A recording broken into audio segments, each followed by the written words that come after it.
the moment I picked it up, after the first chapter, I was hooked and I demolished it in like 2 days. And that was how I knew I had to do it, because Coriolanus is just such a complex character.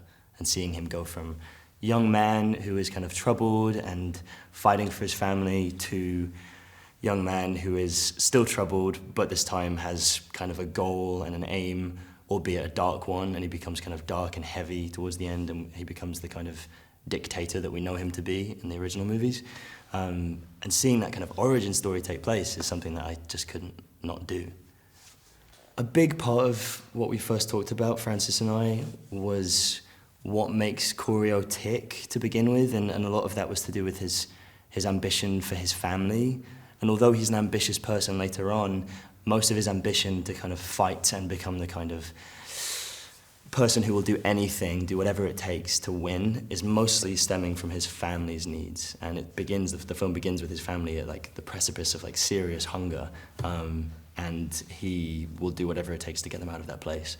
And then that gives way to a Corio who will start to do anything for himself just to get to the top. Yeah, we talked a lot about where it began and where it ended and how we weaved that path in between. And a big part of it was just kind of building the world and working out what this world was and what that would do to a person. Rachel is, I mean, she's so enigmatic. She just sings Lucy Gray. She is Lucy Gray. I think my first experience of Rachel was watching her sing in our chemistry read, which was over Zoom. And I sat there and, you know, Zoom doesn't really give you much emotional feedback, but I sat there and I ended up crying just watching her sing, because she has this kind of incredible life in her when she sings, which I've really not seen in many other actors before. We've become really good friends. And yeah, it's very easy to fall in love with Rachel. She's very charming. She brings a lot of kind of raw, fiery energy to what she does, which is exactly what Lucy Gray needs. So it's been a pure joy.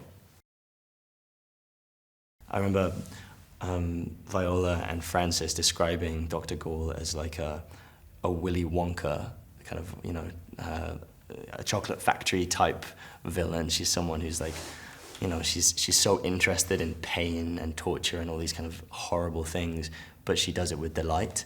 And so what Viola has brought to it is this kind of constant playfulness and experimenting, and the way she works, she's always trying something, and then if that doesn't work, she tries something else, and it just feels like she's got this big toolkit that she's just pulling things out of.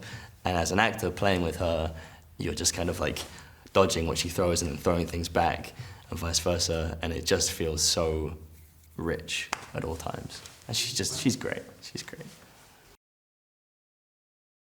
I don't think she knows it, but she's kind of a genius. She is so fresh every time. Every take is just the kind of like raw, like interior energy just kind of bubbling out. And so you'll be sat opposite her in a scene and she'll just like, you know, it's so natural at all times, and so light and buoyant, and it's beautiful. It's been very easy to kind of play cousins and people who know each other intimately, because she's just like an open book, and she's a beautiful actor. She plays Tigress with this kind of this lightness and this savviness at the same time, which shouldn't really work, but it does. I think audiences will be very grateful to get a glimpse into the kind of origin of what made the Hunger Games what they are. I know watching the original movies, always felt like, how did they end up here? I think if there's anything audiences want, it's entertainment and meaning at the same time, and this has all of that.